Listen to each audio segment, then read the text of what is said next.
The night falls over the Palatine like a heavy lid. Before voices, one hears the dull thud of a seal striking parchment. A scribe dips the quill and opens the columns. Name, condition, observations, sanction. There are no screams on the page. There are lines. There are dates. There is a signature that turns whispers into procedure. The wax smells of duty, the ink of obedience. A messenger waits, a bronze tablet hanging from his belt. He brings an order and will return with proof of execution. In Rome, terror did not shout, it signed. Between the years 37 and 41 AD, under Gaius, better known by tradition as Caligula, the sources describe a machinery that turned humiliation into protocol. This story does not begin in the arena, but in an office. We will follow the paper trail: edicts, records, tariffs, procedures. Where others say ritual, we will read procedure. And where certainty is lacking, we will say according to the source and give ranges, not a single number. For here, horror travels in columns and seals. Our framework is narrow and verifiable. Imperial Rome between 37 and 41 AD. The court on the Palatine, the Senate, the Praetorian Guard, and the officers that leave a trace on paper. What we will demonstrate is not a list of shocking scenes, but an administrative pattern as the sources present it. The violence attributed to Caligula appears bureaucratized in accounts that speak of edicts, summonses, donations, lists, and receipts. Our focus is on the institutions: which office issues, which seal validates, which scribe records, which guard enforces, which accountant registers the entry into the treasury.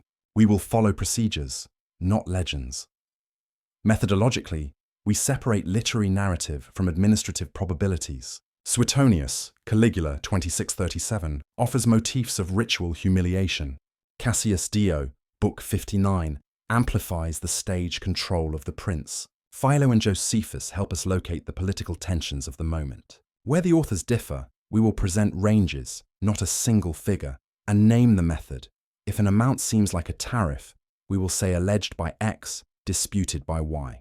If a space is mentioned as a setting, we will cross-check it with topography and with what is known of palace staff and procedures. We will not diagnose with modern psychology, nor demand proofs the Roman biographical genre never intended to provide. Instead, we will cross-reference offices, dates, and flows. We also set clear limits. There will be no graphic descriptions. Minors will not be sexualized. No blame will be placed on modern groups. Every claim will be anchored to time, place, and office, with a clear distinction between primary sources, ancient authors, inscriptions, and floor plans, and secondary sources, critical historiography. The objective is simple yet demanding: paper over rumor. Where the paper is silent, we will say absent. Where it speaks, we will read the seals. To understand how we arrive at that corridor where ink seems to dictate destinies, we must step back and look at the transition that opened the door. Tiberius dies in 37 AD, and Rome exhales. His successor, Gaius Julius Caesar Germanicus, nicknamed Caligula for the little boots he wore as a child, enters amid thunderous applause. The first weeks feel like a return to normality. Amnesties, public games, building projects, generous gifts to the legions. Suetonius recalls a near-ritual enthusiasm. Cassius Dio emphasizes the stark contrast with Tiberius's paranoid retreat on Capri. The young prince appears open, approachable to both the people and the Senate. A city weary of fear wants desperately to believe. But the autumn of 37 casts a shadow the sources cannot ignore. They speak of a severe illness with fevers and delirium, some note changes in behavior after his recovery. We will not impose modern diagnoses, we will simply repeat what the texts report. Politically, the fact is clear: the court recalibrates. Around the prince, cliques form. Procurators and freedmen compete for influence. Old client networks reawaken. The Praetorian Guard, arbiters of access and security, gain power. The Senate, which dreamed of a gentle partnership, discovers once more that ritual distance is returning. In this climate, every public gesture, ceremonies, assemblies, even cruel jokes, becomes a message. And in Rome, messages follow protocol. The narrative frame also shifts. Later authors, writing under different emperors, draw from a familiar moral repertoire: excess at banquets, sexual degradation, sacrilege. This is no accident. In imperial biography, the body of the ruler mirrors the body of the city. To corrupt one, is to signal corruption in the other. Thus, sexual scandal works as rhetorical weapon. Our task will be to separate what belongs to this literary pattern from what may reflect administrative practice. Were there edicts? Do offices appear by name? Do we find lists, tariffs, or receipts? The institutional backdrop helps us read. The Julio-Claudian administration maintained tabularia, archives, procurators who kept the accounts, aediles responsible for games and civic order, and an imperial cult apparatus blending devotion with politics. When the sources mention donatives, assemblies, services, or lists, these are not vague inventions. They belong to Rome's administrative vocabulary. We must ask whether they describe a real mechanism, or whether they merely underline the theatre of power. Finally, memory. After Caligula's assassination in 41 AD, Claudius succeeds him and, according to tradition, issues a damnatio memoriae. But erasure is not forgetting. The silence of documents multiplies versions. Tacitus's books for these years are missing. Our rule for this episode is clear. Where the paper is explicit, an office, a decree, a tariff, we will show it. Where it dissolves into generic accusation, we will mark it. Here begins the trail. How a mechanism is born in an office, sealed in an edict, and repeated as procedure. Let us step inside the mechanism. How an act of domination clothes itself in office procedure, is fixed in an edict and, through repetition, comes to resemble a ritual. Hostile sources describe spaces named after gods, Jupiter, Venus, Priapus, as if the palace were divided into halls with precise functions. This must be read with caution. Suetonius, Caligula, 36-37, and Cassius Dio, Book 59, employ this vocabulary as moral stagecraft rather than architectural plan. Yet beneath the theatrical decor, an administrative logic emerges. Summons, inspection, registration, payment, filing. The form of the state frames the accusation. According to these authors, an order issued from the emperor's circle, sometimes a formal decree, sometimes a sealed instruction from a trusted official, and passed into the hands of those trained to read seals and stamp obedience. Individuals were summoned under ceremonial pretexts, their names, ages, and conditions verified, their details recorded. In Suetonius, each stage carries the verbs of bureaucracy: call, note, assign. In Dio, the emphasis lies in display. The procedure must be visible, so no one mistakes caprice for rule. What rumour calls ritual, the paper presents as procedure. On donatives and tariffs, the traditions speak with volume, but without precision. They mention amounts fluctuating with status and circumstance. We will not offer a single figure, only ranges are honest. Between symbolic payments, disguised as offerings to the treasury, and sums resembling hidden fines, the references vary by author and passage. The key point is financial. The intake is not narrated as plunder, but as recorded revenue. The lexicon of the public purse legitimizes an unequal relationship, coercion translated into an entry on the credit side. The registers, as portrayed in the texts, echo the logic of the tabularia: name or family if the name is withheld, condition, relationship, observations. Categories appear with the flavor of a form, presented, retained on such day, transferred to such office. The documents themselves are lost. What survives is the will to describe them. Literature inserts itself inside the archive. And there lies the cold horror, when a relation of power fits into a single line and a signature. Complicity is divided by function. Imperial freedmen transmit orders. Procurators translate treasury into regulation. Scribes reduce instructions into lists. Doctors and attendants verify aptitudes with the vocabulary of public service. The Praetorian Guard controls access and enforcement. The Senate at times remains silent or regularizes by omission. The system drawn by the sources requires no spectacle, only the repetition of small, obedient acts. Another seal. Another marginal note. Religious theatre reinforced the frame. Naming a chamber Hall of Jupiter suggests the sanction of the imperial cult. Venus or Priapus serve as ritualized accusation. We look instead at the skeleton, an office that summons, a body turned into a case by protocol, a scribe who reduces the case to a line, a treasury that converts the line into revenue. In a world where the census defined taxes, turning a practice into a list was the surest way to legitimize it. There, rather than in rumor, an act becomes a system. Then comes the layer of audit. Dio hints at periodic reviews, duplicate lists, one copy for supply, another for the Palatine archive. Custody was secured with cords and seals, corrections signed in the margin, dated and traceable. If an objection arose, the debate did not touch substance but form. Was the seal valid? Was the summons properly issued? Legality reduced itself to the geometry of a circle of wax. Language itself normalized the violence. Where a modern reader sees coercion, the sources speak of appearances, services, gratuities. Administrative euphemisms shift brutality into the realm of management. The accounting closure completes the picture. Suetonius suggests revenues framed in pious formulas. Other traditions call them donatives. They vary, yes, but the pattern endures. Monetize access, charge for permission, document the payment. Once the file receives its number and the payment its entry, the case is closed. In Rome, to archive was to conclude, and to forget. To follow the trail, we must move through the city, not through rumor. Rome turns space itself into an instrument. From the Palatine to the Forum, from the basilicas to the suburban villas, every route carries its seal and its schedule. Suetonius places summonses originating in the palace. Cassius Dio describes displays staged in public arenas. Even without an exact map, the pattern is legible. An order issued, a messenger carrying it, a guard filtering access, a scribe confirming presence, and, if required, transfer to a secondary chamber with a prepared list. The Palatine is the operational heart. Up its ramps climb messengers with tablets. Through its gates descend discreet convoys guarded by the Praetorians. Archaeology reveals courtyards, porticos, and corridors, linking official chambers with service zones. The topography does not prove the accusations, but it confirms their logistical plausibility. There existed internal routes to move individuals without mixing them with the public. The Forum, by contrast, functions as a sounding board. There, edicts are posted. There, orders are seen. According to Dio, visibility is a message, not a mistake. Transit requires permits.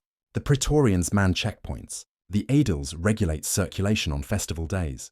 The lictors clear narrow streets. A notice nailed to a tablet suffices to justify a temporary closure. Summonses align with the civic calendar, kalends, nuns, IDs, and with the religious schedule, which lends solemnity. Logistics matter more than spectacle. A fixed date implies work crews, guard rotations, torches, water supplies, and scribes on duty. Transfers did not always end at the Palatine. The traditions mention private villas and semi-enclosed compounds. Direct inventories are missing, but roadside inscriptions about posting stations make official convoys plausible outside festival season.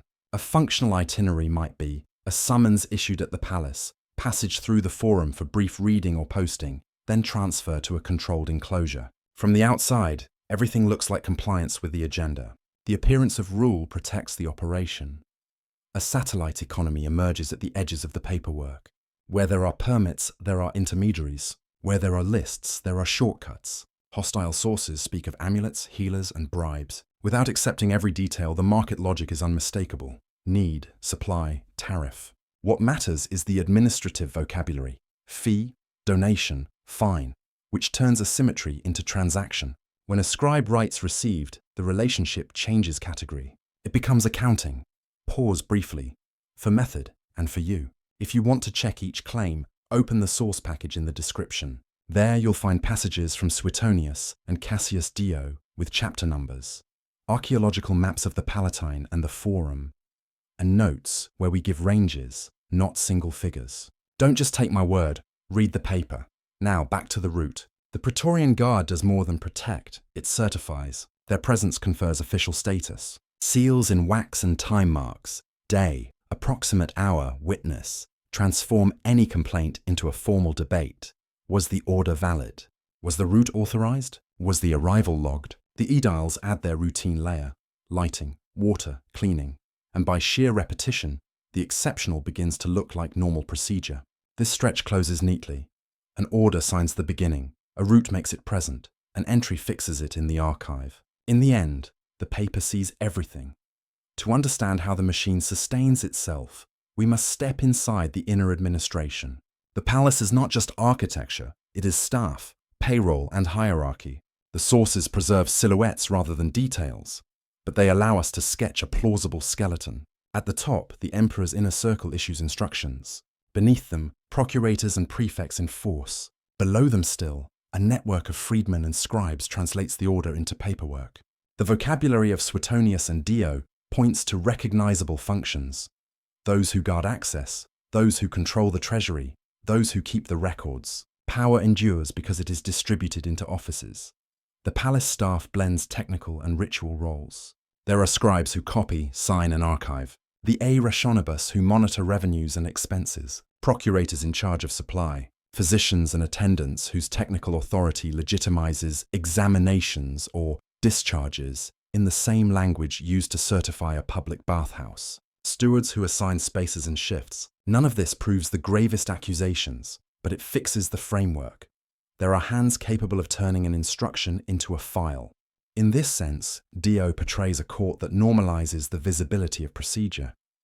When everything passes across a desk and under a seal, the extraordinary acquires the appearance of rule. Incentives keep the wheel turning. The sources recount rewards, promotions, and gifts, classic mechanisms of loyalty. A freedman who delivers orders without obstruction rises from scribe to supervisor. A procurator who translates will into regulation is granted lands or fiscal privileges. A physician who signs certificates without delay gains rank within the imperial household. Reciprocity acts as glue. Obedience yields returns. Conversely, sanctions are just as institutionalized. Anyone who obstructs the channel loses access, pays a fine, or falls into disgrace. As Suetonius reminds us, in Rome the fear of exclusion was itself an administrative force. The Praetorian Guard occupies a pivotal role. Suetonius and Dio agree on their dual function, to guard and to control access. This position turns their officers into guarantors of formal legality. A courier may carry the order on his tablet, but the prefect's seal and the Praetorian escort give it executive force. In the case of a complaint, the debate does not revolve around moral merit, but around procedural correctness. Were the seals valid? Were witnesses present? Was the schedule and route observed? It is the file, not rumor, that decides. We must also note the shadow of manipulated memory. After Caligula's assassination and Claudius's rise, the damnatio memoriae, according to epigraphic tradition, erased images and names. A side effect was that the most sensitive administrative traces were dispersed or disappeared. This is why so many descriptions come from later hostile literature, blending moralization with credible details of procedure. Our method requires separating these layers. When Suetonius moralizes, we mark it. When he uses technical verbs, record, assign, publish, we follow them like breadcrumbs. Between real administration and alleged administration lies a narrow corridor. The real is documented by known offices, prefectures, procuratorships, archives. The alleged appears when those same hands, according to hostile sources, are used for degrading purposes. The historiographical danger is to confuse the existence of the channel with the truth of everything said to have flowed through it. This is why we work with ranges and caution. It is probable that Caligula's court, like other Julio-Claudian courts, functioned with chains of paper, rewards, and punishments. What remains disputed is the content of certain orders. Once again, the key lies in the file. If an act was entered, if it generated income, if it left a copy. Without that trace, it remains rhetoric. With it, administration. To measure the human dimension without losing the documentary anchor, let us imagine representative cases constructed from recurring motifs in the sources and marked with explicit caution. Call the first Marcus Claudius, a senator assembled from scenes in Suetonius and Cassius Dio. We see him in his house on the Lesser Palatine, when a courier delivers a sealed tablet. Summons for a given date, for reasons of service. The trusted freedman advises compliance. A scribe records the acknowledgement in wax. Here there are no screams, only protocol. Marcus weighs his risks. If he ignores the summons, the Praetorian Guard may log his absence and issue a fine. If he attends, he risks, according to hostile traditions, being trapped in a mechanism that turns private honor into public theatre. That same day, in the Curia, a record marks his presence in another matter. The double entry reveals the trap. To be in two places at once is impossible, but the paper ensures that any choice has consequences. Suetonius uses cold verbs for such crossings, called assigned. The outcome is bureaucratic. Marcus signs, to avoid greater harm, and his obedience is archived. A second vignette takes us to a young aristocrat we will call Claudia L. We do not draw her figure from a single document, but from a cluster of traces. Dio's references to matrons and maidens displayed in public scenes, adulatory poems praising services in the language of cult, and later silences in family inventories where she appears only as deceased without dowry. The paper trail does not narrate humiliation. It suggests consequences. An inventory of her household lists the hurried sale of jewels for donatives. A receipt from a procurator records a payment in fulfillment of a vow. Is this direct proof of the sexual allegations? No. It is the accounting shadow of an obligation. The hostile literature supplies the scene. The paperwork records the loss.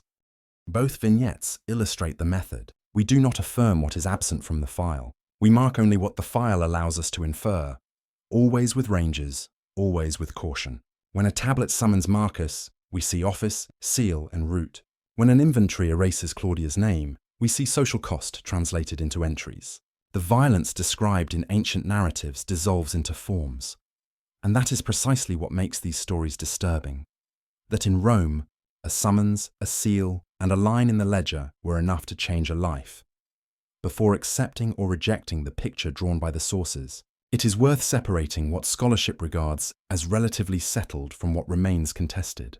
There is broad agreement that the senatorial elite opposed Gaius from an early stage, and that the authors most influential in shaping his image, Suetonius in Caligula 2459 and Dio in Book 59, deploys sexual scandal as a rhetorical weapon designed to degrade the ruler and, by extension, discipline his memory. There is also consensus that the Julio Claudian court possessed offices, procurators, records, and an imperial cult capable of wrapping private conduct in administrative language. This is firm ground. The quicksand begins with details of tariffs, specialized halls, and supposed systematic programs. Suetonius hints at fiscal revenues framed as pious donatives. Dio multiplies scenes of exhibition, but neither provides a closed financial record. This is why we work with ranges, not single figures. Between symbolic payments and sums resembling hidden fines, the span shifts by passage and translator. Modern scholars, reading these texts closely, studies of Palatine administration, urban taxation, and the culture of spectacle, warn that the vocabulary of offering, fee, or fine truly existed, making monetization plausible, but not proving a fixed price list. Range, not number. The same applies to the so-called Jupiter, Venus, Priapus halls. It is likely that the palace had functionally distinct areas. It is less certain that divine labels referred to formal spaces. Suetonius and Dio may be dramatizing with familiar topoi. The sacrilegious tyrant, ritualized excess, the inversion of order. The method here is twofold. First, to isolate the administrative elements that are plausible. Summonses, seals, lists, the presence of the guard, that fit with what we know of the imperial machine. Second, to declare openly the passages where literary colour surpasses the test of the archive. Here's your final section translated into documentary-style English, with cinematic flow and consistency with the earlier parts. There is a structural limit, the loss of Tacitus's books for these decades, and our reliance on later authors, often writing with moralizing agendas. When the channel derives from a hostile tradition, rather than from an edict or inscription, we mark it as such. If a detail appears only in a late author and finds no echo in epigraphic parallels, we hold it in quarantine. When multiple authors agree on the motif but differ in scale, we present the minimum-maximum range and explain why. This is the sense of our method over rumour. To compare versions, reconstruct institutional plausibility, and, when the paperwork is absent, say so plainly. In Rome, real abuses and literary ones could wear the same clothing: seal, list, entry. The task is to examine the seam.